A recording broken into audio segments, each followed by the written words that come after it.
Hey, the Vivisection is back this week, running a couple minutes behind schedule just because I had no idea, for reasons totally unbeknownst to me, exactly which of my guests would be here today. Victor, I kind of figured that he would be out of the running, what with a new kid and all, and I'm glad to be top of his priority list, frankly, because that baby's not a producer yet. That baby's just a taker, and I don't even trust him. I just met the motherfucker. I don't know. He's just there. Nah, he's sleeping right now, so I'm good, man. I'll be all that's right. If you guys hear any crying or screaming or whatever, this is not a crime scene. Again, this is probably the third time I've had to say this here. But yeah, no, it's all good, man. I'm definitely here for this. all right. Because first 2 years too. Like, I mean, you don't even know what he's talking about. Like, Huh. it's like what is this? You can't talk to me like a normal person. You don't treat me with respect. I Yeah, got nothing for you. he's sleeping. He's doing this thing with his hands. He's flashing gang signs. I Is don't he friend recognize or that foe? voice. You don't know yet. You You just got his Yeah. motor skills all messed up. I don't know if you got drugs.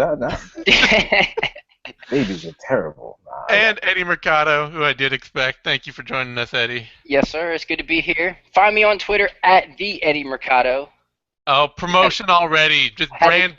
brand Well, off. I saw it in the comments. Someone was like, "Can you mention it before the video so we don't have to wait to the end of the video?" So Oh, Oh, I'm they're looking too out for the lazy to fans here. watch. They don't want to watch the actual video to get to the point. well, at that point too, give us a like and subscribe to the channel right up front. Mhm. I'm not gonna make you all wait for the end to get pitched at. Make Uh, you the beginning, and But then we are here for Bellator 141, Guillard versus Girtz. Guillard's making his Bellator debut, the now tri-level American promotional journeyman. Got the UFC, WSOF, and Bellator brand under his belt. Yeah. Um, just talked to Guillard. It sounds like he's in definitely kind of finally reaching a better place with this Bellator deal. So I'm interested to see what he can do with it. And we got an interesting card here. It's a lot of the undercard, not that great, but the main card is pretty fun. I'm interested in seeing it. Should be some action fights. First and foremost, though, I mean, just because other than Anderson, Primus, and Conan Blencow, if that's how you say that name, I don't know. Uh, Blanco. Yeah. Blanco, Blanco, yes. Blenco. Okay, yeah, Blencow just seems, I don't know, It's a not bit odd, right. man. It's a bit odd, yes. But other than those two, let's leave those two off because they're obviously good fights we're going to talk about. But Ichi, just tell me a few matchups on this undercard you're looking at because there's a lot of guys that people may not recognize here. Vic, what are you looking for on the undercard here? All right. First off, the very first, or what should be slated to be the very first fight of the night, is going to be AJ Matthews versus Emiliano Sordi, who's the Argentinian regional sensation. Who's right now he's 13-4 as a pro, all pro, by the way, because again, the amateur scene outside of the U.S. somewhat non-existent in most places. With 5 submissions on his record, 7 TKOs, 1 knockout. He just beat Bubba McDaniel in his last outing for Bellator, and four straight wins. Never a dull moment when this guy's in there, at least not recently. He's been sharpening up and doing some pretty great work, so I'm looking forward to that. He's going to be fighting a really solid veteran in 7-3 AJ Matthews, who had a really, really good fight with Rudy Bears a couple of years ago. Not too many opposition of note. His boxing is a bit basic, and he's got really good use of range, but he's strong. He's got decent cardio. This is going to be a tough outing for both guys. Other than that, we've got A.J. McKee, the son of one Antonio McKee, just tremendous. From what I was able to find, 9-1 on the amateur circuit with 2 submissions.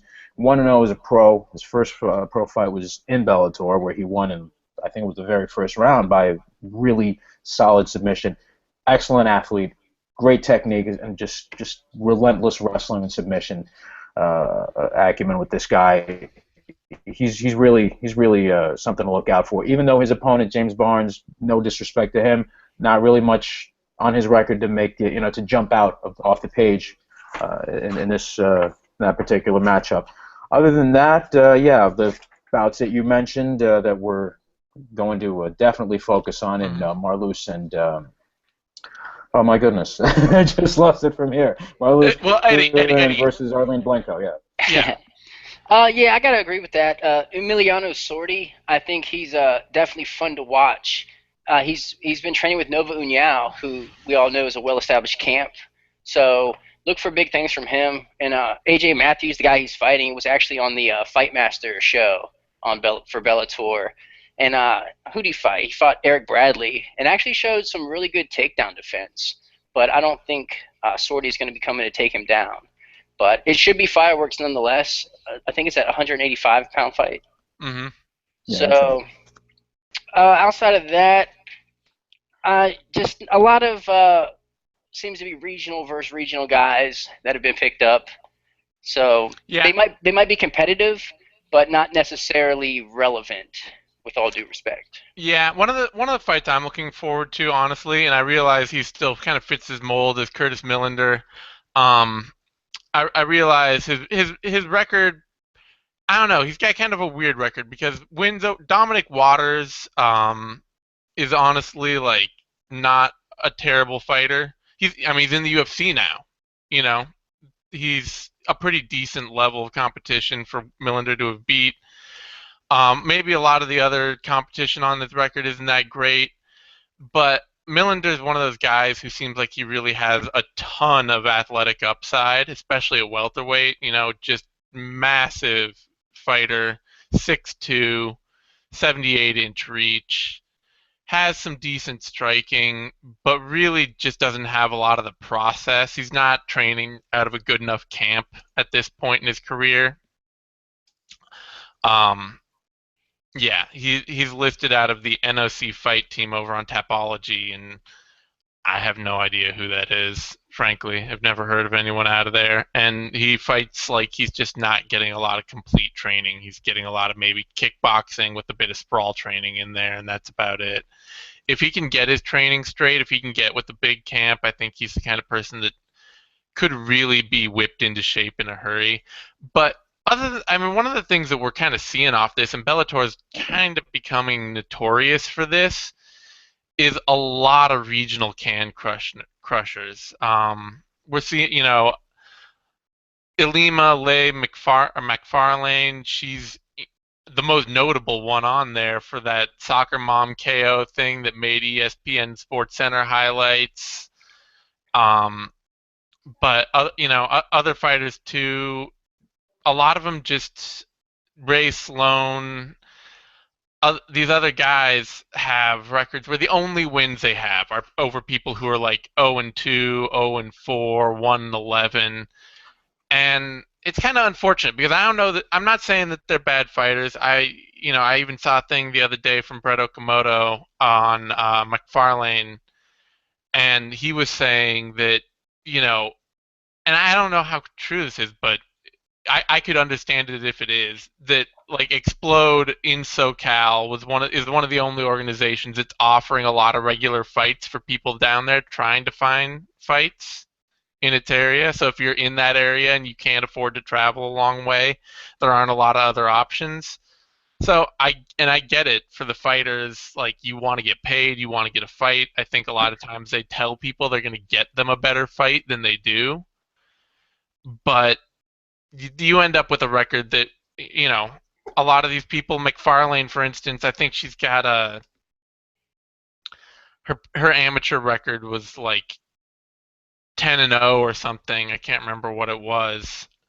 But or 6-0, I think. But she really has had one amateur fight, and the rest of it just doesn't exist as far as anybody legitimate should be concerned. Wow. I think that's the thing that's troubling to me is that that's not the tactic that promotions and announcers and matchmakers seem to be taking so much, is that you got to treat some of these fighters with these kind of records like they basically haven't fought before, because fighting people in Explode is not MMA. For sure. Unless they're in Explode and, they're starching everybody in the first 30 seconds. You're not sure what you're going to get out of them. Even if they are, they're being lined up against people who are off the street, who are being, who these aren't pro fighters they're facing. These aren't people who are training seriously. These aren't people who are have had like prep to take a fight. They've got a bunch of people that they're just pulling who want cash basically, and they're pulling in for short notice fights against legit pros training out of gyms. Like, it is absolutely totally meaningless. Yeah, do you see like a good remedy for that? Like, how can that problem be addressed, really? Because it seems like you're saying it's just like kind of a money machine down there.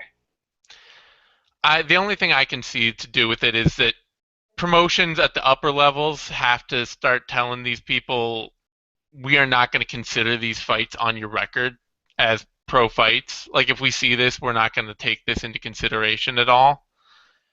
And at the other end, managers across the board and promotions across the board, especially regionally, have to start taking more interest in developing young talent, because I think a lot of people end up in these situations, because they don't have the greatest. They have a lot of athletic potential, but they don't have the greatest martial arts skill base, and it's going to take 5 or 6 years for them to reach their potential.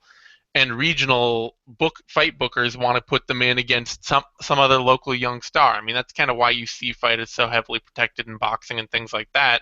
It's because managers have learned, if they have somebody that they think can be good at some point, they have to take a really protective interest in how they control that fighter. And MMA is very, very anti-protecting prospects. So I think there's a culture clash in there that has to be addressed. But the big one is just that promotions have to start telling these fighters and telling the gyms and the managers that put their fighters in these fights, we're not going to take this seriously if you do it.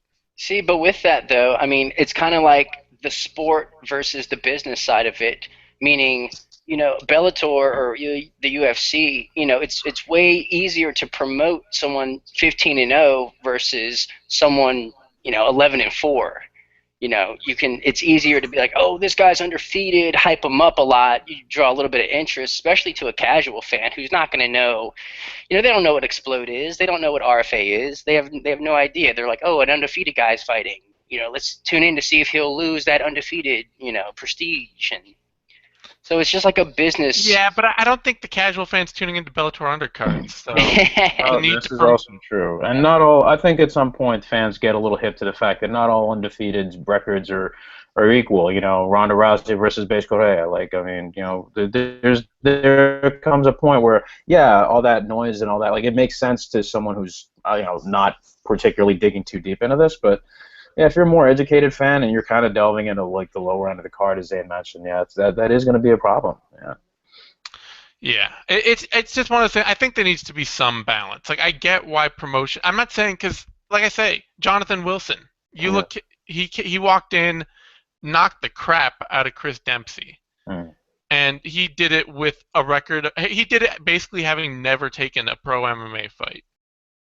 So I'm not against the UFC taking a guy like that and picking him up and giving him a contract, but you just can't bill, they can't bill him as like, oh, he's undefeated. It should just be like, he's never fought before. We think he's got great potential. We hear great things out of his gym. We think he could be a great fighter, but he has no professional fighting experience whatsoever. Because that's the truth. Yeah, but can we really count on the announcers to be that honest? Because depends on the announcer. Yeah, I mean, I'd like to count on Brian Stand for that. I'd like to count on John Anik and some of the others, John Gooden, and some of these guys that the UFC's been picking up who really try and put a lot of stake in their credibility of being really well prepared and really knowledgeable. Jimmy Smith himself. Yeah, Jimmy Smith. He's not going to sugarcoat it. He'll say what he has to say in a polite manner, but he's not going to, Yeah. He's not going to tell you something you're not, I don't think it's a major. It's not going way out of their way for these people to say this guy hasn't faced any competition that's worth talking about, and we're really only going to see for the first time ever what he has to offer as a fighter. Like, that to me doesn't undercut somebody Well, you know what? To that point, that is a good idea because if they do come out and just get waxed, it's almost like an explanation. It's like, hey, this Yeah. is actually the first time that this guy's ever fought a real professional fighter. Yeah, Yeah. and it can be used as a selling point. You can actually um, you can actually expand on that. You can actually use that as a hook and be like, hey, look, this guy's fought in other organizations. He's kind of coming by, but this time, this might be his coming out party. Keep your eyes open. This could Well, I be mean, it. that Jonathan Wilson win, you could be like, this is his pro debut, and he just beat this guy in the UFC, knocked him cold in his Yeah, pro debut. That is amazing. that is. It Yeah, is. yeah, it is. So, So that's how I feel about it. Bellator's got a card loaded with guys like that, so I I think it's just worth talking about briefly as a problem. But let's get to Derek Anderson and Brent Primus, so we don't get too deep in the weeds here. Anderson did come out of Explode. He did basically come into Bellator with a meaningless record, and then he beat Patricky Freire in yeah, his debut, and that is fucking impressive. no, Anderson looks like a kind of guy who's a great athlete, aggressive as hell, still working out a lot of kinks in his professional game. Fights out of the same team, Explode MMA, which is not apparently associated with the promotion in any way at this point. As oh god, who's the longtime Explode fighter in the UFC? Robbie Peralta. Robbie Peralta. Yeah. Yeah. Oh So, God. and he's facing Brent Primus. Eddie Mercado, what's your thoughts on this fight? I'm actually really excited for this fight. I don't think Derek Anderson could be in a boring fight. I think he's just too coming at you, just too in your face to ever take a backward step. And I mean, I respect that. I love that. He's such a gamer, and he seems to have the cardio to keep the pace up for that, which is very impressive. And debuting against Patricky Pitbull, I mean, talk about being baptism by fire. That was definitely impressive. Yeah. And he overcame adversity in that. He was getting dropped, and he gutted it out, and he squeaked out the decision. He's fighting Brent Primus. I think it's actually pronounced Primus, but I'm gonna call him Primus. I'd call him Primus. I mean, there's It, no way. If you it have brings his me last back name to Jerry Primus, was a race car driver. yeah, It's just playing in my head now. But he's never seen a second round, which is impressive. And I think this is going to be a good measuring stick for him to find out how good he actually is. He is a black belt in Brazilian Jiu-Jitsu, and from what I hear, has a really wicked ground game. He likes to take the back a lot. He's like a back specialist. That's his main goal, is to take the back and get the finish. I spoke to him yesterday, and he was talking about he was training at the BMF ranch with Donald Cerrone and Paul Felder, and just banging it out with those guys, and just holding his own on the feet. And in his amateur days, he was real big on knocking people out. Like, that was his thing. He's got really fast hands. Even on the ground, like if who'd he mount? He mounted somebody.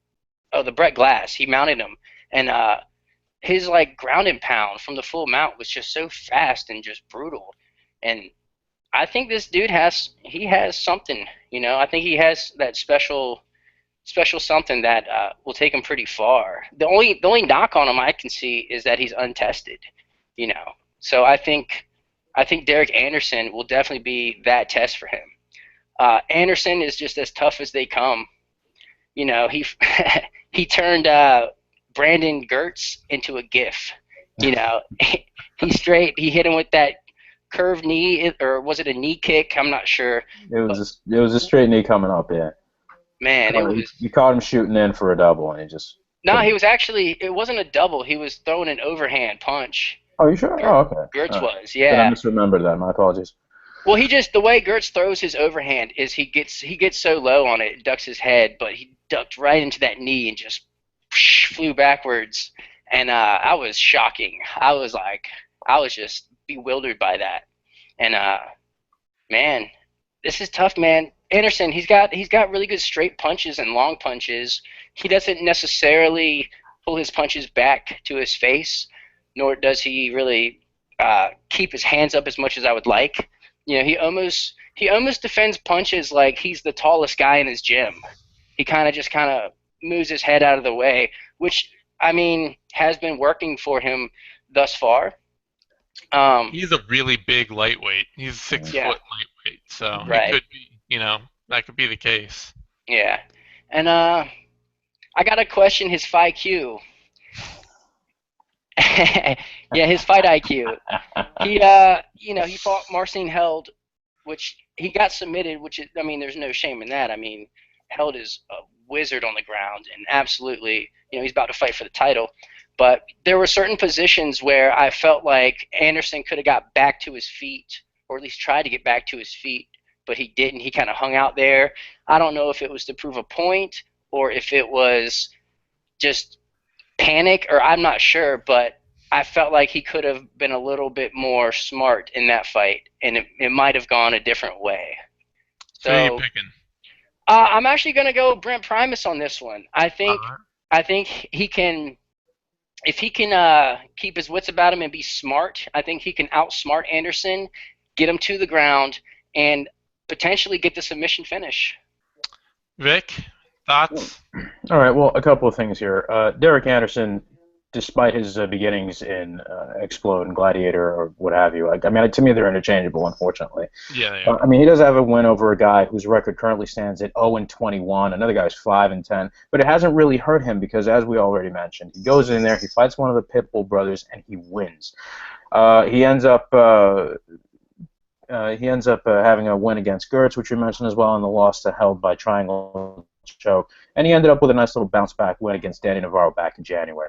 Now, none of his past has been a detriment. He seems like one of those guys who will be able to succeed eventually, despite his where he was training and where he was fighting. Not only that, I think it's not even a stretch to say that we will be seeing a rematch between these two down the line at some point, because I really do see that kind of promise and potential for them.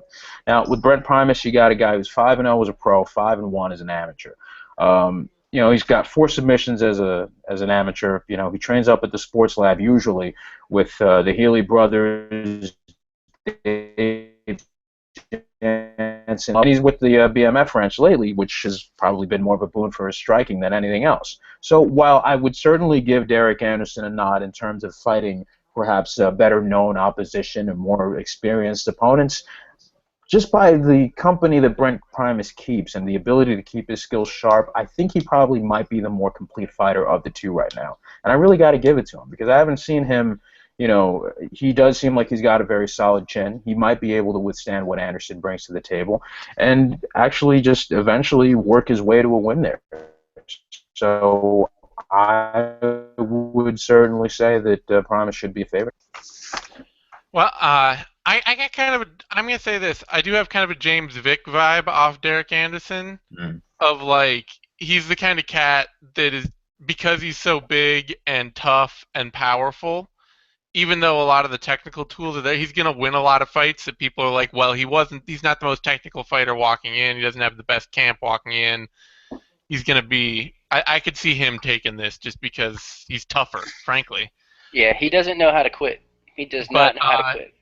The odds do have Anderson favored. He's minus 139 and minus 145. There are only 2 odds out there up, so 139, 145. Primus is the underdog, plus 105, plus 111. And there are odds, too, on the AJ Matthews-Emiliano Sordi fight.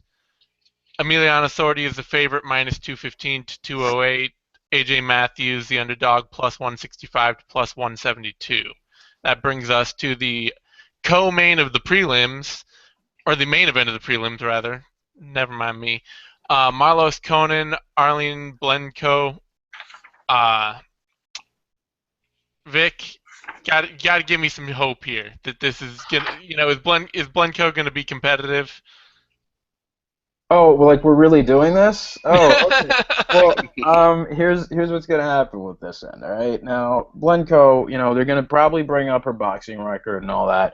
As far as her experience, she's got 10 MMA fights. Now let's clear this up right now, so we don't have any misconceptions about any of this shit. All right, Blenko is 2-3 as a boxer, which look, it's not that bad, but let's just not make too much hay out of having a tremendous record. 6-0, all-pro in MMA. She gets ahead with strength. She gets ahead with a lot of athleticism and grit and toughness. she likes to work against the cage and work her takedowns and start striking from there. And there's nothing wrong with that. The problem is that she's going to be dealing with someone who's so much more of an experienced fighter overall, especially as it relates to grappling. You know, Kunin's 22-6, and she's got 16 submissions on her record. You know, not only has she fought, she's lost to top-level opposition, but she's at least faced top-level opposition. You know, this is a tremendously tall order. And I respect Blenko for coming in and taking up on this challenge, but I think Kunin's just got too much range. She's got too much of a veteran fight IQ. She's just too good everywhere else right now. And for Blenko's athleticism to stop her, it's just not really going to happen. I could very easily see her gassing herself out around the second round and Kunin just taking over and dominating and eventually submitting her. Yeah, I have to agree with everything you said there, honestly. You pretty much nailed it. I mean, Blenko definitely seems to be athletic, and Team Tahuna, you know, she's Australian, right? So. Yeah, she is. Yeah, New South Wales. Yeah. You never meet an Australian fighter that isn't tough, for sure. Or I haven't come across one, honestly. But yeah, I mean, she definitely likes to work her grappling game, and that kind of plays into Kunin's motive, honestly. Not much to say on her, though. Blenkow, honestly, other than her athleticism and her willingness to grapple. Kunin, though, man, she actually armbarred Sarah Kaufman and Liz Carmouche back in the Strikeforce days, which is very impressive. She's got a really nice right hand that I like, although she doesn't necessarily set it up, but it is a pretty nice, solid, straight right hand, and her guard is phenomenal. I mean, that's like one of the worst places to be is in her guard. She also has spent more time in the cage with Cyborg than anybody else, you know, for what that's worth. You know, that's I think she went to the second time they fought, it went 4 rounds before she finally, I mean, granted, she was getting, can you say manhandled in a female MMA fight? I don't like the implications, but I guess, I mean. She was getting woman-handled. Woman-handled. Yeah, woman-handled. There you go. That's good. She was getting woman-handled in that fight. But she definitely was exhibiting some pretty stellar ground defense, you know, against Cyborg, which I think, you know, shows a lot. So even if Blenkow does get the fight to the ground, I don't think she can do anything once she gets there. So I have to agree. I think Blenkow's going to get submitted. Yeah, I think one of the big things too is that watching a little tape on Blenkow too, when she's striking, she really likes to just kind of run into the pocket, square up, and just throw, which leaves her really open to a body lock. And Marlos Kunin loves a good body lock takedown, so that's probably going to mean that she's going to give up a takedown really early and really quickly. Yeah. And that's not good. Yeah, Kunin only seems to lose to top flight competition. Yeah. And or people who can really, really technically match her grappling. That like, you know, Cindy Dandois. Yeah. That's the kind of loss where she'll get with somebody who can, or Modafferi, you know, that people who can like really match her turn for turn on the mat can outwork her occasionally, but you have to really be able to do that, and I don't think that's something we're going to see here. Yeah. All right. Oh, odds on that fight? They should be lopsided, I would think. Yeah, Kunin is the favorite, minus 475 to minus 453. Blenko is the underdog, plus 325, plus 347. So, all right. Not actually as long as maybe they could be, but still not short. Let's see. Now we're getting to the main card. First main card fight, the return, the big pygmy, Justin Wren, coming back to face Josh Burns, coming off a loss to Bobby Lashley. So, it'll be, I mean, this is the first fight in a long time for Justin Wren. Eddie, what are your thoughts on this? How's Wren going to do in his return? I'm excited. I have the utmost respect for Justin Wren. I mean, the utmost. You know, he took a break. He was battling some drug addiction that he's very open about, and he took some time off, and he went to the Congo and decided to help this village of pygmies. He helped them purchase about 2,500 acres of land and dig wells for fresh water and, you know, start farming projects and all this, and grew a gnarly beard. And, I mean, what a good guy. Like how can Mhm. you not root for this guy in this one? And he was on, what was it, Tough? What Tough was he on? So I he think it was was in the Tough all 10. heavyweight. It was the Yeah, heavyweight tough. I think Tough that was 10. tough 10. Tough Yeah, Kimbo. Tough Kimbo. Yeah. Tough Kimbo. And he did actually really well. He submitted Wes Sims, which I thought was very impressive. And not only that, he went toe to toe with Roy Nelson, which a little controversy there. Some people say he won the first round, lost the second. There should have been a third, but I mean, he's game. He comes out and he brawls. He comes at you and throws 3-punch combos from the hip, and I believe he has a wrestling background. Mhm. He was a high school wrestling standout and actually trained at the Olympic Center for a while and actually lived there on their education program before injury set him back. Um, Man, I mean, you got to question his rust. You have to question the cardio, but I honestly feel like now in his life he has more to fight for than ever. And his opponent, Josh Burns, man, is 37 years old, and he had a tough run in the pre-Coker Bellator. He went 0-3. Went to the regionals. One of those was Gladiator Challenge of all things, Hmm. and starched 2 cans. Back to Bellator to fight Rafael Butler, which is a tall order. Butler's pretty good, as we've found out. Yeah. And then he had to fight Bobby Lashley, which is another tall order. But I think, all things considered, he didn't do too bad against Lashley. And once Lashley had him down in side control, he was fending off Kimuras and Americanas, and he showed some really really good submission defense. Unfortunately, defense doesn't win fights. Um, but I will say this: he's been consistently fighting throughout his career, and there's something to be said for constantly being in the cage, constantly going through that process of cutting weight. Well, I guess they don't really cut weight being a heavyweight. What some of them do, and those guys are massive. So Yeah, for sure, for yeah. sure. But I get what you're saying. He's a what I would say of Burns is that he's a solid regional journeyman. He's the kind of guy that if you put him in the cage across from somebody, he's gonna give you a good fight, win or lose. For Yeah. sure. And That's that's there's no shame in that. Yeah, Every combat sport has to have guys like that. Guys that you can call up and say, "Hey, I need a solid heavyweight to face somebody, and who somebody's going to give him a tough fight." And for Ren, I don't expect him to come in way out of shape on this because he seems like, he's been spending his time away from the sport doing things that are smart enough where I'm not thinking that he's going to come back and be like, "Oh, I got bored and I thought I'd take a few fights and right. toe dip or whatever." yeah. So, Yeah, I think Josh Burns is an excellent comeback fight for him. yeah. I mean, I don't think they could have matched this better, honestly. But I'm gonna have to go with Justin Wren on this one. Hmm. I can't imagine how the odds makers see this one. I would guess they have to favor Wren just off of the level of competition that he has fought.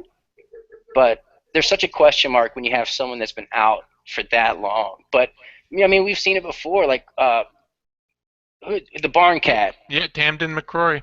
Yeah, he was gone for a while getting his education, comes back and just starts wrecking people and Bellator, and then just signed back with the UFC.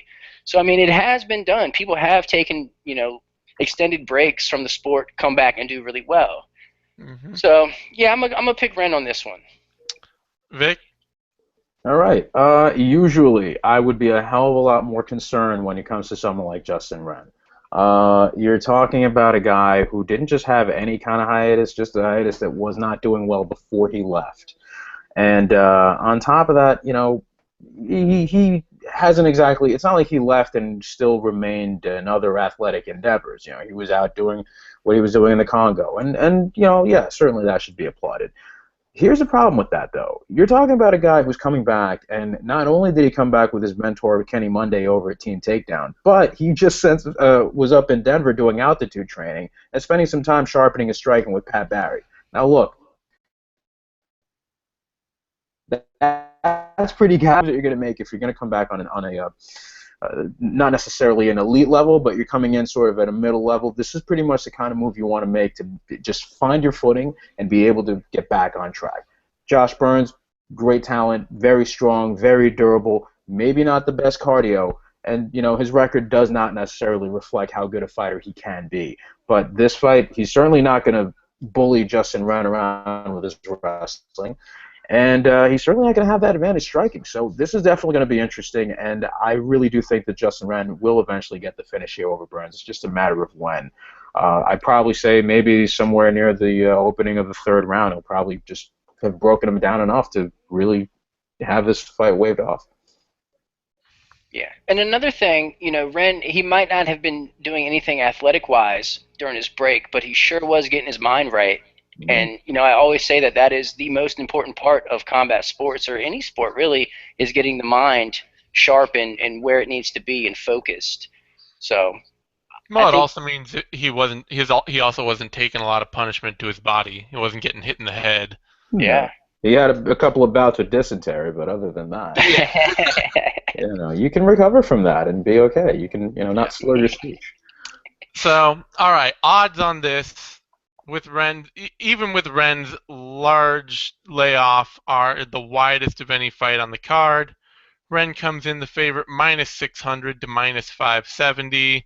Burns +400 to +430. That brings us to another big heavyweight bout, back-to-back heavyweights. Lorenzo Hood, Rafael Butler. This looks like a legit fun match with a couple of guys, especially Hood, who maybe the UFC kind of missed out on.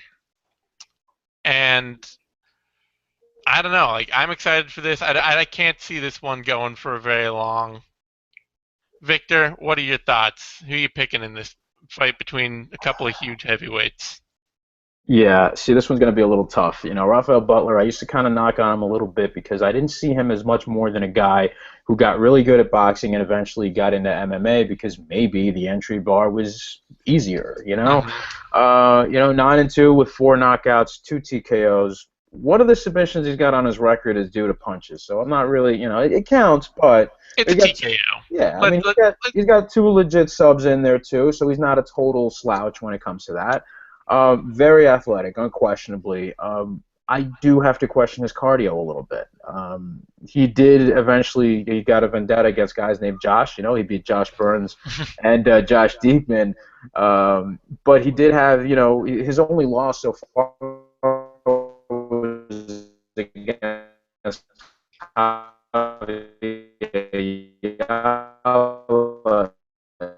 who. There's the negatives for me to say, yeah, this guy, he's not worth watching. This is going to be worth watching. This will definitely be an action bout between 2 massive heavyweights who hit super hard and they know how to hit their opponents. Lorenzo Hood, probably not very well known here in the U.S. I believe he was training last at the Black Zillions with a 9-1 record. Although he didn't spend this camp down in Florida. Worth noting. Okay, that's. Yeah, he actually he started his own gym up in Chicago, Strike Fitness. Okay. Up there with Paul Reinhardt and those guys. That's where I wasn't sure, so I didn't want to say that he was definitely one of the guys there. 4 TKOs and 5 clean knockouts. I mean, this guy doesn't have any notable opposition on his record, but that's not exactly a knock against him yet, given the stage of his career thus far. He rushes guys. He comes in and he's got savage body kicks. He's not just a headhunter, His physicality and his weight and the way he uses it to press his opponents, they're going to definitely be a factor. I'm not really sure I would give Butler the experience edge, but I really do think that Hood's athleticism and physicality may just be a bit too much for him. So I'm going to actually just give him the edge on that one here. And I think Hood definitely could win this fight. So you're picking Hood? That I am, yes. All right. Mercado? Let's see. Rafael Butler, he was a former boxer, pro boxer, decided to try his hand at MMA. He's been doing really well. He did have that loss to Javi Ayala, where Ayala just blitzed him right off the bat and then caught him with a 2-piece and instantly took him down with a big old slam, too. Took his back, choked him out. Comes back, rebounds from that, he was in that fight with Rossborough, where maybe that was before the Javi fight. Was this after he ran for president, or That was before the Ross Perot? I'm sorry. It's just yes, Rothborough was before I all. it sounded like he said Ross Perot. I like the guy ran for president. I don't know. Shit. It sounded like. Well, anyway, yeah, he remember he had his back taken and he threw that headbutt to improve his position. Yeah. Mm-hmm. So there's always the question of if you ain't cheating, you ain't trying. So Butler will try. That's a frustration cheat, though. That's dangerous. That's like what's Diego Lima? He's the Bellator, or he's the UFC Lima, right? He was. Yeah, he was the UFC Lima. And when he couldn't submit George Blade and tried to, was it like knee him on the ground or something like that? Yeah. I'm always a little worried about guys who pull out the frustration foul. But yeah. You got to question the mental fortitude of somebody like that. And also in that fight, I mean, he got dropped and he actually got hit. For being a pro boxer, he does get hit quite often. Yeah. He's very hittable. Although against Diekman, he really was pumping his jab, using the counter right hand to keep him at range, which I really liked. And then Diekman finally rushed in on him, and he got a pretty mean guillotine choke, standing guillotine, which really impressed me. I thought that was very impressive. However, Lorenzo Hood, I mean, this guy is a monster. He's a big guy who's just hyper athletic, and he's a striker. I mean, not just a boxer, he's a kickboxer too. I mean, flying knees, spinning back kicks to the face. I mean, he's a really dynamic striker. I had the pleasure of training with him at Box and Go Gym here in Norfolk, Virginia, and I mean, the guy is so thick. I mean, it's like he's like 6 dudes combined into one. It's crazy, and his hands are very technical.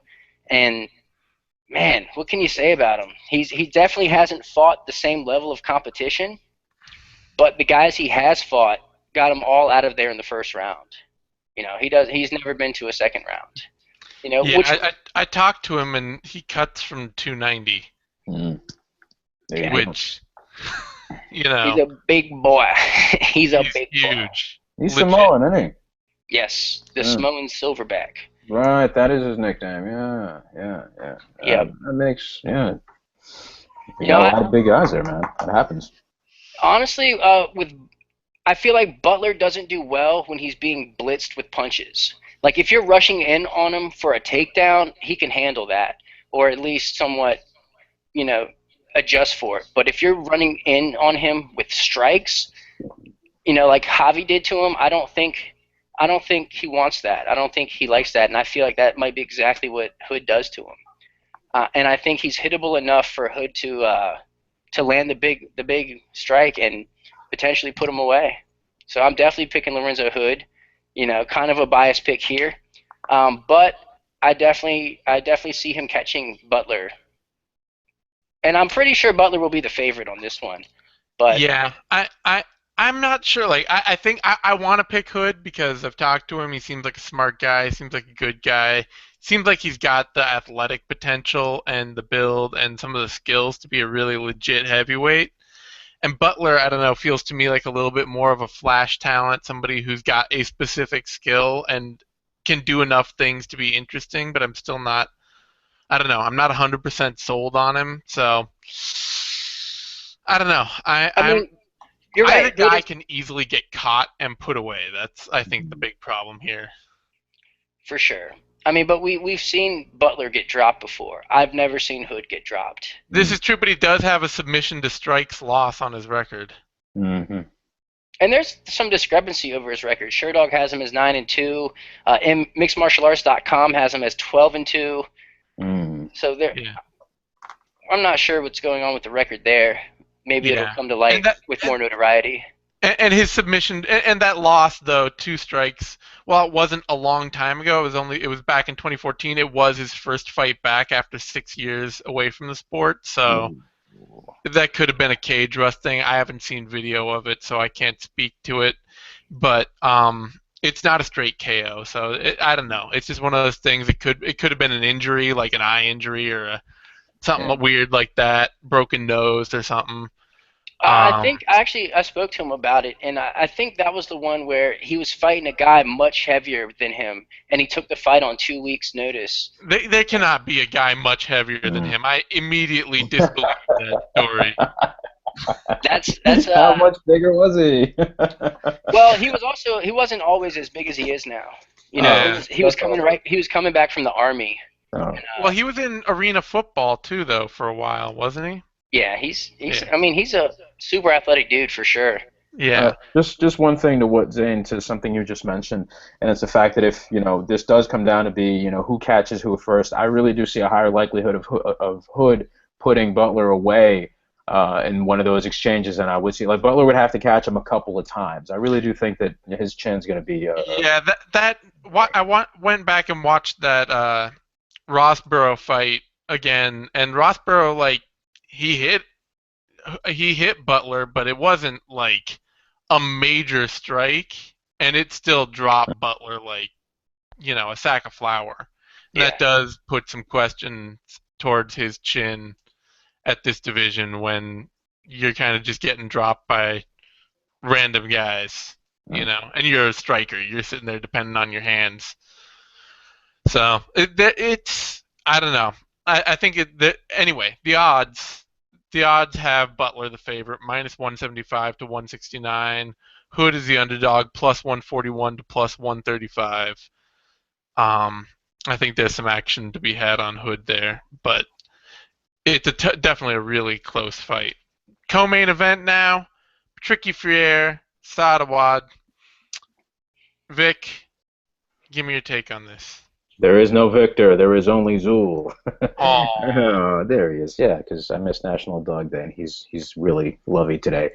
Okay. Wow. This is. I'm excited for this bout for multiple reasons. There's just a lot of questions surrounding where both of these guys are at this stage in this career and of their careers, and also as far as divisional standings, where they go next from here. You got a guy with Sadawad who's got, he's still win streak, but it's over guys that perhaps aren't bigger names. It's guys like Joe Duarte, Sergio Rios, and Rob Sinclair. He is 1-1 against the current champion, Will Brooks. He's got a solid amount of, he's got 7 submissions on his record, 4 TKOs, 3 straight knockouts. The guy is talented, but I don't know if he's going to be fast enough, or if his athleticism is going to be matched to the degree that it'll be a detriment against a guy like Patricky Freire, who's, his recent wins are against guys like Edson Berto, Dave Rickles, and Derek Campos, who you could argue that are probably, much more complete fighters than the guys that Awad has been beating as of late. He does have that unanimous decision loss to Marcin Held that was last September. But I'm not going to hold that against him either. Guy said he wanted to take some time off and train and become a lot better to face new challenges. And, I just based on experience and raw talent alone, I'd have to say definitely Patricky should win this. And I feel kind of bad because Sadawad is not a scrub by any means. This guy is someone who does not get the attention that he deserves. I don't think he's getting the sort of respect that he really has earned over time. Maybe the opposition he's been facing lately has been part of the problem, but I really do see good things for him. I wouldn't be surprised if he won this some sort of split decision. I just don't know. I just don't know if that's going to be something that's likely. Possible, yes. Likely, no. I'm picking Patricky on this. Eddie? Yeah, I'm definitely interested in how this will play out. Patricky, he's been. Okay, talk. We all thought he was finished, and then he makes another run at it. This one's tough here. This one's really tough. I think Patricky definitely has that firepower to capitalize on Awad's willingness to brawl. Something that he has been working on. If you watch some of Awad's fights, he kind of keeps his hands exceptionally low. I mean, just low to the point where you're just like, kind of, you got to question that. But I did notice in his last fight, there were glimpses of him actually keeping his hands up, in a better place than, one by his hip. He does have pretty fast hands, though. although he does keep him low. And his BJJ game is actually pretty damn good. He's out of Millennia Jiu-Jitsu.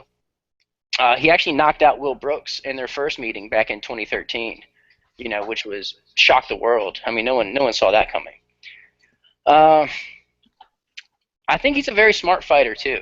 He's real crafty, real clever, and Pitbull. And I feel like he's a little bit better every time I see him. And Pitbull kind of is the same. He has the same kind of style every single time. So you either beat him or he beats you with the same style. You either beat his style or his style is going to beat you. And the Pitbull brothers are infighters. They like to fight in a phone booth. They like to throw powerful punches. Maybe a 2-3 punch combo, flurry. Maybe catch you countering from a little angle. And they have really good chins. Eddie Alvarez, I believe, knocked him out a while back. But outside of that, I don't think he's been knocked out. And he's a black belt under the Nogueira brothers. So he was definitely able to hold his own against Marcin Held on the ground. He actually held top position for a good point in that first round against them, without escaping a plethora of submission attempts. So it's hard to gauge whether Awad's BJJ can overcome Pitbull's BJJ. So this might actually come down to cardio, and if Awad can find a way to drag this into the later rounds and not get caught, I think he has a really good chance of winning this fight.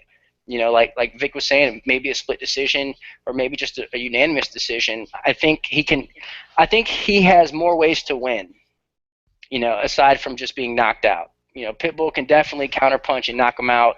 But I think I'm going to go and pick Saad Awad on this one. I think he can maybe outlast and submit maybe in the later rounds due to exhaustion on Pitbull's behalf. So I'm gonna pick Awad on this one. All right, I like that. I like the controversy. Can't have you guys picking the same fighters all the time. I spoke with him yesterday, and he said he was working on his wrestling a lot and strength and conditioning. So I think he's really going to go after Pitbull and try to get this fight to the ground, grind on him, wear him down, and take it into the later rounds. You should call him and remind him that getting a black belt from the Nogueiras is like getting a toy with your Happy Meal. Yeah. I will say that one of the few areas that always ends up being overlooked with the Pitbull brothers is their BJJ. Like, they tend to like to strike it out in the phone booth, but when they get into prolonged grappling matches, they usually come out ahead. Yeah, I mean, they definitely have a solid ground game, for sure. And it's definitely overshadowed by their ability to knock people out. So, odds on this, Pitbull is the favorite. What are your thoughts on this, Zane? You're not getting off that easy. It's a tough one. It is a tough one. I like Awad. I want him to do well. Yeah. I think that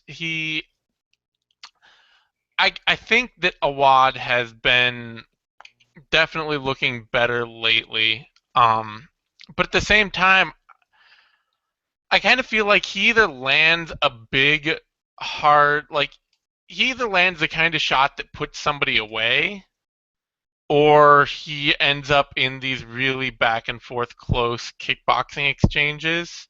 Like, he's not the kind of guy who's gonna hit you hard, and he doesn't have that kind of Robbie Lawler ability where not only can he knock you out with one shot, but he could also break you down so much over several rounds that he can knock you out at some point later because he's hitting you really accurately with every single punch that comes out. It's sort of, he tends to have a little bit more of a puncher's chance of a knockout, whereas I'll say Freire, I think his hands, he's much more consistent in his ability to land power shots over the course of a fight that break his opponent down.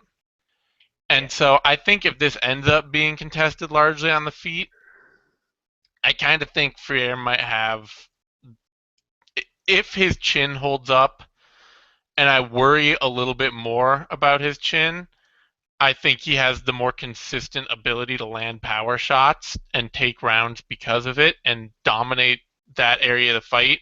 And I think if he can do that and force Awad's wrestling, force Awad to try and start shooting over and over again, he can open up his submission game or just be able to stuff him and counter harder. So I want Awad to win, but I honestly think that Pitbull can. I think his hands being better and more consistent can force Awad to try and depend on parts of his game that are just less developed. Yeah, I mean that's definitely fair. I think especially with Awad's striking in the holes he has there, that if he is trying to slug it out, which he's been known to do, just stand there and trade, then I mean that plays right into Pitbull's game. Yeah, I think if he can't, because even if he can get it down, I don't think he can hold Pitbull down. I don't think he can hurt him enough to get when he gets him down to make that area of the fight. Like he might be able to win the first round that way, but then in the second, he's gonna feel like, okay, I'm not doing any damage. I got to start hitting this guy a little more, and then he gets, caught in an exchange, popped a few times, and suddenly he's trying to force a takedown, and suddenly the fight's turning against him, and he loses in the later rounds. I don't know. We'll see. But I have a feeling that he's not going to pull it out. I wouldn't be surprised either way. I think it's a good, close fight. I think it's the right fight to book for both guys. Yeah. But it really depends on Awad's approach to the fight and his game plan. Well, and it depends on Freir's ability to take a punch too. His ability to stand in the pocket and consistently deliver the game he wants. And not gas out. Yeah. Anyway, that brings us, let's see, odds, yes. Patricky Freire is the favorite, minus 145 to minus 139. Awad, the underdog, plus 105 to plus 111. That is about as close to a coin flip as you're going to find on this card. I think they got that right. Yeah, I think so. And now the main event, Melvin Guillard, Brandon Girtz. Eddie, young assassin. Is he still young? Is he still assassinating? Not quite. Not quite. He's definitely. I mean, he's definitely grown. As he's gotten older, he's not so quick to just come out there and blitz people. He's more reserved and more willing to sit back and kind of see exactly what's going on and, not just go all crazy and get submitted like he has been known to do, in his earlier days. Brandon Girtz, solid fighter. I mean, really solid. Not too many weaknesses in his game. I mean, he's got heavy hands. He's got good wrestling, good hips. Of course, Derek Anderson turned him into a GIF. But, outside of that, he's the only question I really have is how he's rebounding from his ACL surgery, or his injury. I'm not sure if he had surgery. But he definitely is coming off that, and I'm not sure if that will affect his shot in this or not, because I don't think he wants to stand there and trade with Melvin. I think he definitely needs to get the fight to the ground. That's where he'll definitely see his most success. But Melvin, I'm a Melvin fan. I'm just a Melvin fan. Since he fought Rick Davis back in the day, and completely is one of the crispest knockouts I've ever seen. Just an overhand right to counter a kick, and the dude face bounced off the mat. And from then on, I was a Melvin fan, even though he doesn't make the most intelligent decisions. And he's not a competitor. He's not out there competing. He's out there fighting.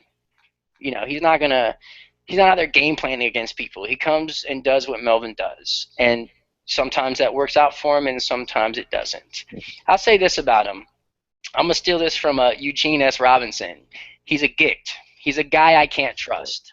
I can't rely on him to get the win, but I can't rely on him to lose. It's kind of you never know what you're going to get with him. He had that World Series of Fighting controversy where he was going back and forth, with the organization, and is it a B-level organization, A-level fighters? Fought Justin Gaethje, didn't make weight, which I hate when guys don't make weight, and he did okay. It was a split decision. I didn't see it a split decision. I actually thought it was a unanimous decision for Gaethje. But he did well in that fight, especially in the first round. And by the third round, his legs were just getting lit up with those leg kicks. Gaethje definitely put it on him. This one's tough. I mean, it's definitely on Melvin to lose this fight. Where's his mind at? You said, Zane, you spoke with him, and he seemed like he was in a good place mentally.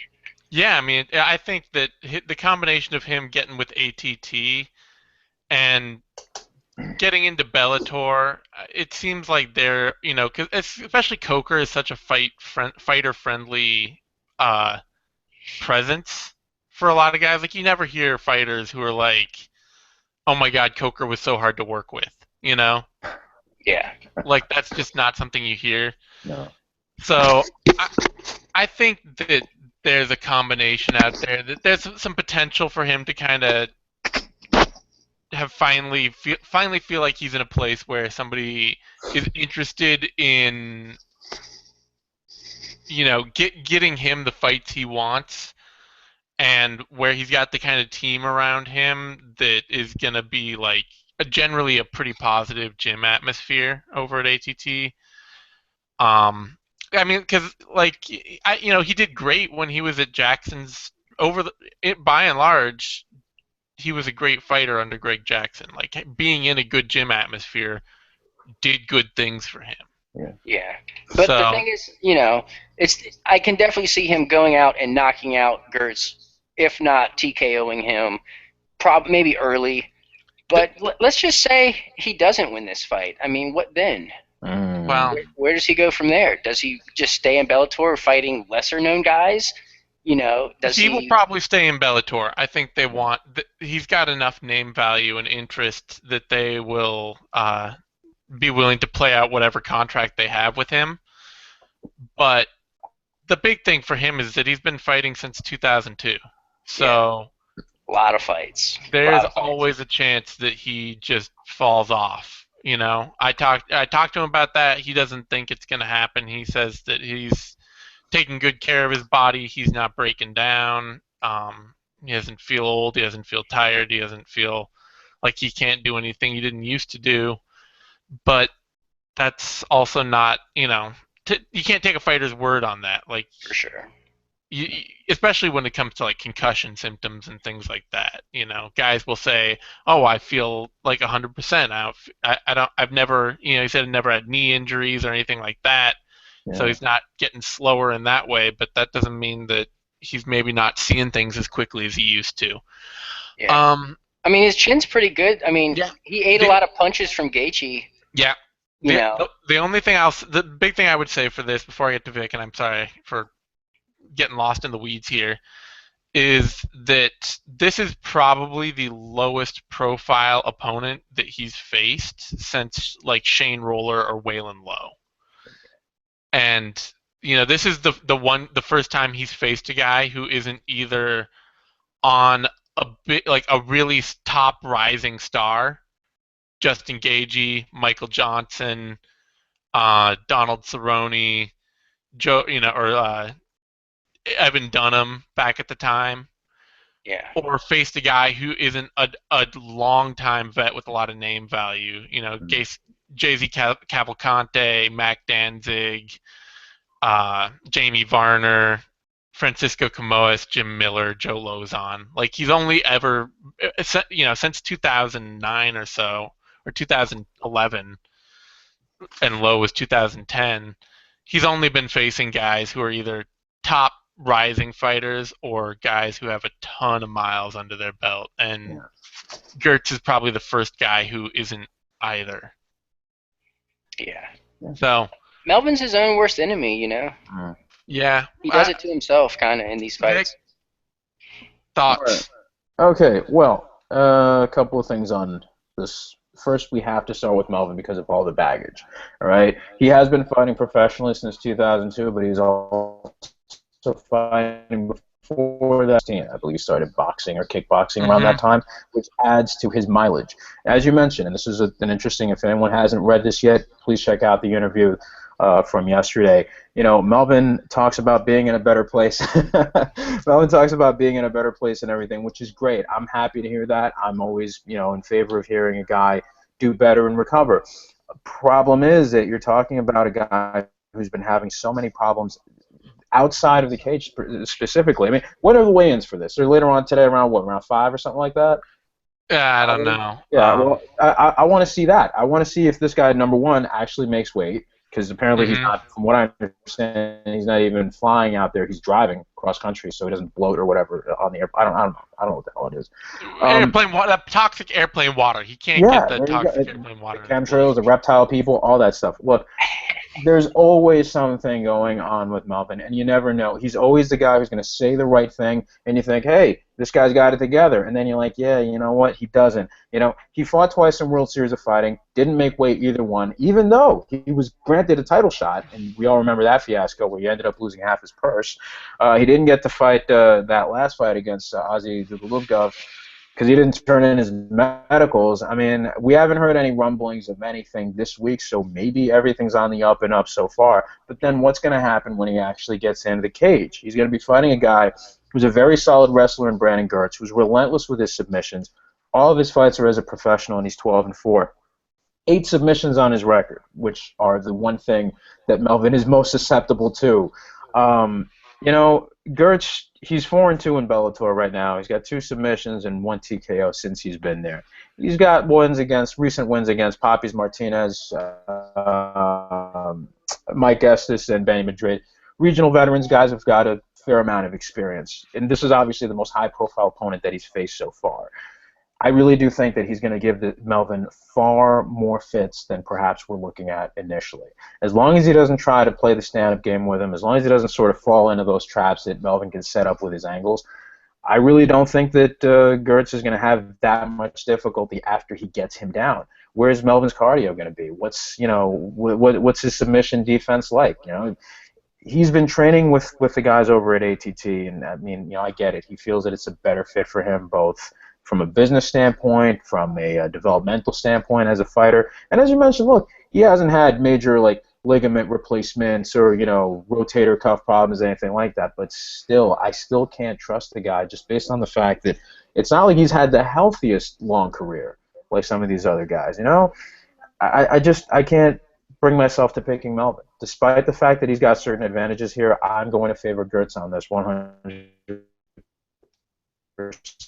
Because it's just as one of the stops for beating and in fact embarrassing a guy like Melvin Guillard on the ground. I mean, guy you can't trust. That's the thing with Guillard is. I'm sorry, but much like Eddie, I'm a Melvin fan. I used to be a Melvin fan too. I mean, this is probably why it's such a problem to talk about, because I want him to do better, but you got to help yourself too, brother. Well, the odds on this fight, Melvin Guillard is the favorite, -320 to -308. Girtz +240, +252. I would say it's probably, like I said, on account of the fact that Girtz is probably the first guy Guillard has faced in a long time who is not either on their way to the pinnacle or having been at the pinnacle of the sport. Guillard's really only been facing guys who look like future top 10 lightweights or are top 10 lightweights. Right. Not a lot else in there. And Girtz isn't that.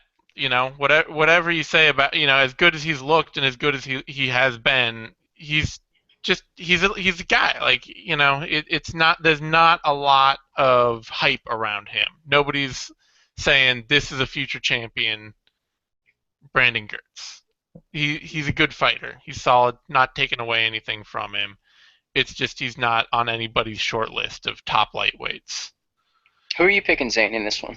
I'm picking Guillard. I think that it's a big enough step down for him, especially at the striking, and I think his athleticism, if he is not just totally, if he has his training right at all, if he's ready, if he's on weight, then I think that he's hard enough to take down and can land the kind of big shots that will force a bad game plan out of his opponent, that I'm picking him. But man, I'm saying this full of the understanding that he could be submitted in round 1, and I will not even be I will not bat an eye. I will not be like. It's great because there's so many maybes that you just put in there. You know what I mean? It's a problem. It's very frustrating to pick a fight in which he's in, because you just don't know what's going to happen. And there's so many qualifiers in that. It's almost like every Melvin fight is Melvin versus Melvin. That's, Well, I mean, it's the thing when you see guys who have the athleticism of a top 5 fighter and then are missing a lot of the rest of the game. For Melvin's case, he even has the technical skill of a top 5 fighter in some areas, but he doesn't have the mentality. Like, he's the kind of guy, especially like you look at that fight against Ross Pearson, he's always been the kind of fighter that sees an opportunity and takes the opportunity without any thought as to whether or not that opportunity was worth taking. Right. Yeah, he's just out there fighting. Like, Ross Pearson's knees are on the ground, but his head is right in front of my knee. So I'm going to knee him in the head. Like, well, in all fairness, that first knee was legal. Yeah, but still, like, he sees, he sees that he can take down, who was it that he was fighting? Was it Diaz? Was that the late sub? One of his more recent ones? I'm trying to think. Nate Diaz got him in the guillotine. Yeah, was that the one where he was just like clearly winning? Well, there's been a few of those. Yeah. There's been a few of those. It's kind of hard to remember. Yeah, they kind of run together after a while. But he just, he'll see, or like the Donald Cerrone fight where he was hurting Donald Cerrone. And then he just starts coming in wide. He's like, I see the opportunity. I'm going to take the opportunity regardless of how open it leaves me to get to losing. And when you fight that way, like, that's not how the top fighters fight. Like, that's not how It's funny that you say that that's not how the top fighters fight, because if he would have beat Cerrone, that would have changed his whole career path. Because Cerrone got Pettis after that. You know what I mean? Like, that completely would have changed a whole lot. Man, I would have loved to see Melvin and Pettis go at it. Yeah, I mean, but the thing is that it's happened enough times that, like, he would have had that setback somewhere else if it hadn't been, like, even if he'd won the Cerrone fight, that would have happened again in another fight. Like, Pettis would have capitalized on a lot of the striking even if Pettis didn't, it would have been the next guy. Else. Yes. Yeah. Like, that has been a consistent thing throughout his career, is that I see the opening, I take the opening, I lose because the opening was not and did not end up being worth the risk. Like, he is a high risk, high reward fighter. And when you fight that way all the time, you don't win all the time. No. And I want to see him fight Josh Thompson now that they're both in Bellator, but I don't really see much else that I'd be like, I want to see Melvin fight now. Like, I don't know, man. Josh Thompson, that would actually be a shit ton of fun. I just don't know who else you pair him up against. It won't make me feel sad when he eventually, if he doesn't get it together. Which, well, he talked too that he's willing to go up to welterweight. I hope so. I hope so. These cuts have been brutal on him. He's been doing it. I would love to see him go up to welterweight and take some fun fights up there. And I wouldn't mind seeing him fight Patricky Pitbull. Yeah. If he could do like a money weight thing, that would be nice for him. If he just kind of float around, take whatever good fights there are on offer, because Bellator they're the kind of promotion that's willing to match guys up like that. Yeah. So get him in. Oh, Paul Daly. Oh yeah. Yes, please. Yes, 2 servings of that, please. I'd love that. That'd be excellent. So anyway, on that note, we got some stuff to be excited about. This is a fun card. It's an action card. Melvin Guillard, Brandon Girtz, that'll be a fun fight. Patricky Fierce-Ottawa will be an action fight. Lorenzo Hood, Rafael Butler will be an action fight. Justin Wren will probably have a showcase. Conan will probably have a showcase. Anderson Primus, action fight. So there's some stuff worth showing up for, worth watching, especially on a weekend without a lot of MMA. Thanks, guys, for joining me. You can find Victor on Twitter at Vic M. Rodriguez. You can find Eddie on Twitter at the Eddie Mercado. You can find me on Twitter at the Zane Simon. You can find me on Bloody Elbow. Victor trolling the comments of Bloody Elbow, dropping the hammer. Eddie sometimes on Bloody Elbow around. He's here, he's there, he's doing stuff. I don't know. He's an international subscribe to the channel. Yes. That's right. Subscribe to MMANation.com. Give us a like one more time. Thanks, everybody, Full for screen, tuning it's up in. here. Yeah, all that. And we'll see you all next week.